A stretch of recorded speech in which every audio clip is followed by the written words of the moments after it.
নমস্কার বন্ধুরা, রুম্পার পাঁচমিশালি চ্যানেলে সবাইকে স্বাগত। আমার আজকের রেসিপি সর্ষে শাক ভাজা। এই সর্ষে শাকটা ভাজার জন্য আমি এখানে সর্ষে শাকটাকে আলাদা করে ভালো করে ধুয়ে নিয়েছি। সর্ষে শাকটাকে আমি প্রথমে একটু কুচিয়ে নেব, নিয়ে আমি নুন দিয়ে একটু সেদ্ধ করে নেব, কারণ সর্ষে শাকটা অনেক সময় তিতকুটি দেখা যায়, সেই জন্য সর্ষে শাক সেদ্ধ করে একটু জলটা ফেলে দিয়ে ভাজা করব।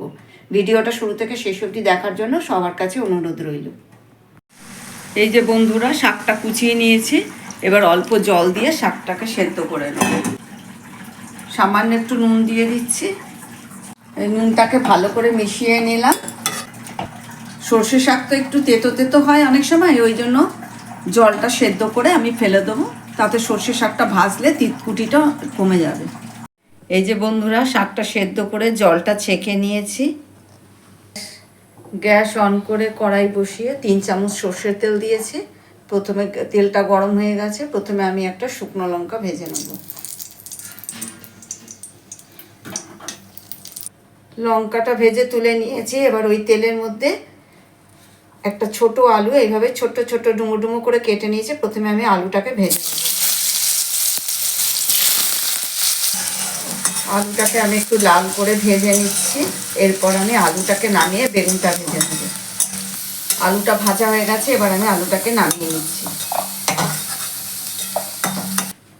এবার আমি বেগুনটা ভেজে নেব। বেগুনটা ভাজা হয়ে গেছে, এবার আমি বেগুনটা তুলে নিচ্ছি। 1/4 টিস্পুন একটু কালো জিরে ফোড়ন দিয়ে দিলাম। এর মধ্যে একটু পেঁয়াজ কুচি দিয়ে দিচ্ছি, আর একটু রসুন কুচি, 3-4 কোয়া রসুন একটু ছোট ছোট করে কুচিয়ে নিয়েছি। একটু সামান্য লাল করে ভেজে নেব, তারপর আমি সেদ্ধ করা শাকটা ছেড়ে দেবো। রসুন, পেঁয়াজ, কালো জিরে সব কিছু মিলে বেশ সুন্দর একটা ভাজা গন্ধ বেরিয়েছে। এবার আমি সেদ্ধ করা শাকটা দিয়ে দিচ্ছি।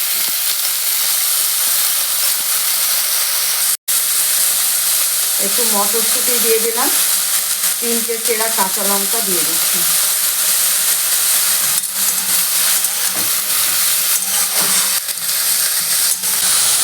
স্বাদ অনুযায়ী নুন দিচ্ছি। সেদ্ধ করার সময় একটু নুন দিয়েছিলাম, সেই জন্য একটু কম নুন দিলাম। সামান্য একটু হলুদ গুঁড়ো দিলাম। শীতকালে তো সর্ষে শাক প্রচুর পরিমাণে পাওয়া যায়। সর্ষে শাক দিয়ে নানা রকম রেসিপি হয়, তার মধ্যে এই সর্ষে শাক ভাজাটা হচ্ছে একটা খুব সুন্দর রেসিপি। এই শাক ভাজাটা দিয়ে গরম ভাতে কিন্তু খেতে খুব ভালো লাগবে। সামান্য একটু চিনি দিয়ে দিচ্ছি। ভিডিওটা ভালো লেগে থাকলে লাইক কমেন্ট করতে ভুলবেন না। আর যেসব বন্ধুরা আমার চ্যানেলে নতুন, তাদের কাছে অনুরোধ রইল চ্যানেলটাকে সাবস্ক্রাইব করে দেওয়ার জন্য। সর্ষে শাক আপনারা এইভাবে একবার বানিয়ে খাবেন, আশা করি কিন্তু সবার ভালো লাগবে। ভালো লাগলে কিন্তু আমাকে কমেন্ট করে অবশ্যই জানাবেন। সর্ষে শাকটা ভাজা ভাজা হয়ে এসছে, এবার আমি ভাজা আলু আর বেগুনটা একসাথে ছেড়ে দিচ্ছি। এবার আমি আলু আর বেগুনটার সঙ্গে শাকটাকে ভালো করে মিশিয়ে ভালো করে একটু ভেজে নেব।